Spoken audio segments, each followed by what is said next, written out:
வணக்கம். G news Tamil 24x7 செய்திகளுக்காக செய்தி வாசிப்பவர் வித்யா. செங்குன்றம் கேபிசி அரசு மகளிர் மேல்நிலைப் பள்ளியில் முன்னாள் மாணவிகள் சந்திப்பு நிகழ்ச்சி நடைபெற்றது. திருவள்ளூர் மாவட்டம் செங்குன்றம் கேபிசி அரசு மகளிர் மேல்நிலைப் பள்ளியில் 2002ஆம் ஆண்டு மற்றும் 2004ஆம் ஆண்டு படித்த மாணவிகள் 23 ஆண்டுகள் கழித்து நேரில் சந்திக்கும் நிகழ்ச்சி பள்ளி வளாகத்தில் நடைபெற்றது. இந்நிகழ்ச்சிக்கு மாணவி சுஜிதா தலைமை தாங்கினார்.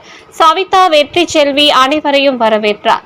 சிறப்பு விருந்தினராக டாக்டர் NMT கோபால், மூத்த பத்திரிகையாளர் R முருகக்கனி ஆகியோர் கலந்து கொண்டனர். இந்நிகழ்ச்சியில் முன்னாள் தலைமை ஆசிரியர் பாத்திமா, ஆசிரியர்கள் பாக்கியம், காஞ்சனா, சோபனா, உமையால், பஷீரா, நளினி, லிங்கேஸ்வரன், ஜான்சி, பானுமதி, சண்முகப்பிரியா, பத்மாவதி, ராஜகுமாரி, சாந்தாமணி, கருணாகரன், கிலாடி சுகுணா, ஜெகதாம்பாள் ஆகியோர் கலந்து கொண்டனர். அனைவருக்கும் நினைவு பரிசுகள் வழங்கப்பட்டது.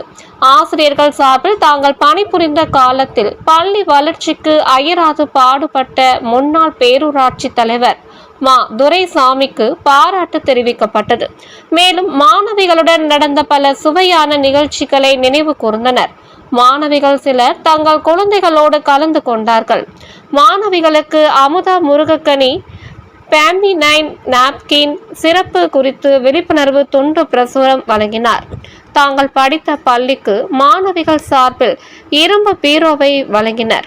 நிகழ்ச்சி ஒருங்கிணைப்பாளராக சுஜிதா, சவிதா, சுதா, ரேணுகா, பாரதி ஆகியோர் சிறப்பாக செயல்பட்டனர்.